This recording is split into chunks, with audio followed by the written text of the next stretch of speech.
સ્થાનિક સ્વરાજ્યની ચૂંટણી આવી ગઈ અને ચૂંટણીમાં સૌથી અગત્યનો ભાગ હોય તો તે છે મતદારો અને એટલા માટે ટીવીનાની ટીમ મહેસાણા મહાનગરપાલિકા વિસ્તારમાં પહોંચી અને મતદારોનો મિજાજ જાણવાનો પ્રયત્ન કર્યો।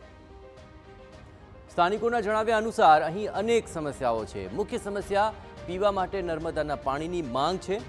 તો જાણીએ શું કહી રહ્યા છે મહેસાણાના મતદારો। મહેસાણા મનપાની ચૂંટણીનો માહોલ જામ્યો છે ત્યારે મહેસાણા તાવડિયા રોડ વિસ્તારની 24 સોસાયટીના લોકોની પણ કેટલીક માંગણીઓ છે જેને લઈને તેઓ કેટલીક રજૂઆતો કરી રહ્યા છે અને કેમ ના હોય ચૂંટણીનો માહોલ હોય ત્યારે જ મતદારોનો હક હોય છે કે પોતાનો અવાજ પોતાની રજૂઆત રજૂ કરે। શું છે આ વિસ્તારની સમસ્યાઓ કેટલી સોસાયટીઓ અહીંયા છે? હું ચાવડા પ્રહલાદસિંહ વાત કરું છું। આ મહેસાણા તાવડિયા ગામ જવાના રસ્તા પર જે પ્રગતિનગરથી લઈને તાવડિયા ગામ સુધી જવાનો જે માર્ગ છે જે વર્ષોથી ગંદકીથી ભરેલો રહે છે અને પાણીની મોટી સમસ્યા છે। નર્મદાનું પાણી આજ દિન સુધી અમને આ એરિયામાં મળ્યું નથી અને જે પણ નગરપાલિકાનું પાણી આવે છે એ પૂરતું પાણી અમને મળતું નથી। આ વિસ્તારમાં અકસ્માત ઘણી વખત થાય છે કે જે રસ્તો સાંકડો છે, જે રસ્તો 58 ફૂટનો પહોળાઈનો રસ્તો એની જગ્યાએ અત્યારે સાંકડો રસ્તો છે અને સ્ટ્રીટ લાઇટ ચાલુ નથી વર્ષોથી। જે સ્ટ્રીટ લાઇટ ચાલુ રાખવા વચ્ચે ડિવાઈડર મૂકી અને સ્ટ્રીટ લાઇટ રખાવો એવી અમારી માગણી છે। આપ જણાવશો બીજી શું રજૂઆતો છે અને આ વખતે શું આશા રાખો છો? નગરપાલિકા દ્વારા સ્વચ્છતા અભિયાન ચાલુ છે, સ્વચ્છતાનું કામ ચાલુ છે, પણ નિયમિત રૂપે કર્મચારીઓ આવતા નથી। મહિનામાં એકાદ વાર અહીંયા રોડની સફાઈ થાય છે, એના કારણે ગંદકી ખૂબ ફેલાય છે અને રોગચાળો ફેલાવાની એક સમસ્યા પેદા થઈ શકે। એટલે દરરોજ સ્વચ્છતા થાય નિયમિત રૂપે એવી અપેક્ષા છે અમારી। બીજી શું માંગણીઓ છે આ વિસ્તારના રોડની, ગટરની, પાણીની?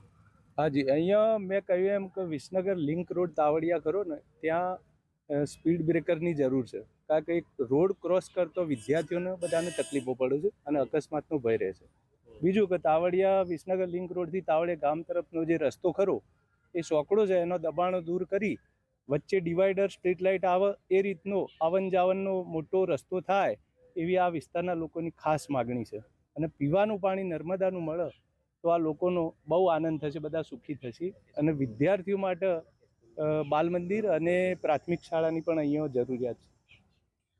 મહેસાણામાં મનપા બને 1 વર્ષ તો થઈ ગયું છે, શું લાગે છે 1 વર્ષમાં જે કામો શરૂ થયા છે એ યોગ્ય છે કે હજુ ક્યાંક ઉણપ છે? જે કોઈ પક્ષ જીતીને આવે, ચૂંટણી યોજાય ત્યારબાદ અને આપણે ઈચ્છો છો કે આ બાજુ વિકાસ થવો જોઈએ કે કઈ બાબત થવી જોઈએ?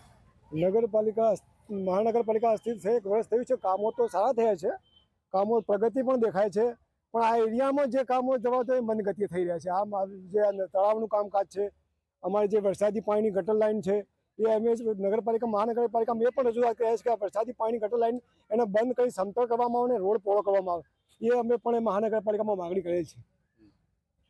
આગળ આપ જણાવશો શું માંગણીઓ છે આ વિસ્તારમાં? અગાઉ અમે બાલ મંદિર માટે જાણ કરેલી, વત્તા પ્રાથમિક શાળા માટે રજૂઆત કરેલી, પણ થોડું ધીમી મંદગતિથી ચાલે છે।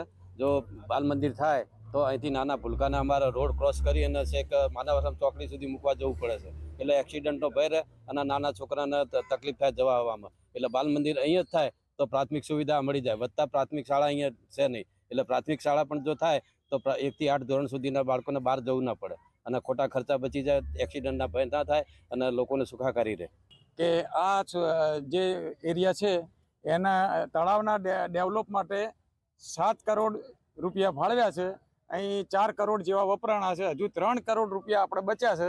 એ 3 કરોડ રૂપિયા અમારા આ એરિયામાં વપરાય એવી અમારી શુભેચ્છા છે, કારણ કે ઘણું બધું કામ બાકી છે। આ રોડ પહોળો થઈ જાય, એની અંદર આ વરસાદી પાણીની કેનાલમાં ગરનાળા નખાઈ જાય તો ઉપર સુશોભિત ડેકોરેશન કરવામાં આવે। તાવડિયા રોડ જે આપણે લિંક રોડ છે તેઓ સુશોભન જલ્દી કરી અને ઝડપી કામ પતાવવામાં આવે અને તેઓ બમ્પ મૂકવામાં આવે, જેથી કરીને એક્સિડન્ટનો જે ડર છે, મોલમાં જતા બધા માણસોને ડર લાગે છે એક્સિડન્ટનો, તો એ પણ સોલ્વ થઈ જાય એ અમે માગણી દરેક ઉમેદવાર જોડે મૂકીશું અમે।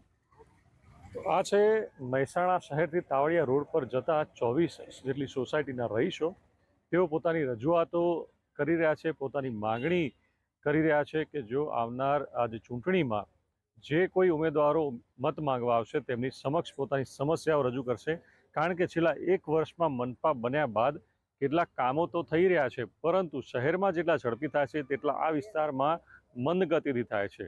તો પાણી હોય, રોડ રસ્તા હોય, ગટર હોય કે સ્થાનિક પ્રાથમિક શાળા કે બાલ મંદિરની સમસ્યા, આ બધી જ માંગણીઓ એક આશા સાથે આ વિસ્તારના લોકો પણ મનપામાં ભળ્યા બાદ રાખી રહ્યા છે. હવે જોવું એ રહ્યું ચૂંટણી બાદ આમની આશાઓ ફળે છે કે નહીં. મહેસાણાથી મનીષ મિસ્ત્રી, TV9.